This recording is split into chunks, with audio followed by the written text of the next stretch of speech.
Tak konečne je to za mnou a som rád, že som pomohol týmu k víťazstvu a dôležité sú tie 2 body a že sme to na konci zvládli.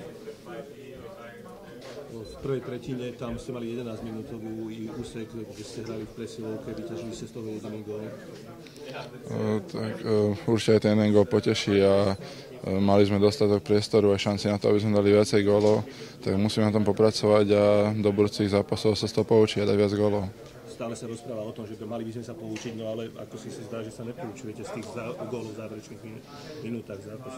Tak určite to nie je jednoduché ubrániť to a sú tam 6 hráči, aj keď nemôžeme sa nič vyhovárať, musíme to zvládnuť a určite taký gól mrzí, ale je dobré, že potom dáme hlavy hore a vydržíme a dáme ten gól a máme ten bod naviac. Najmä v prvých 2 tretinách si bol veľmi často na ľade, užíval si to, ako si to získal.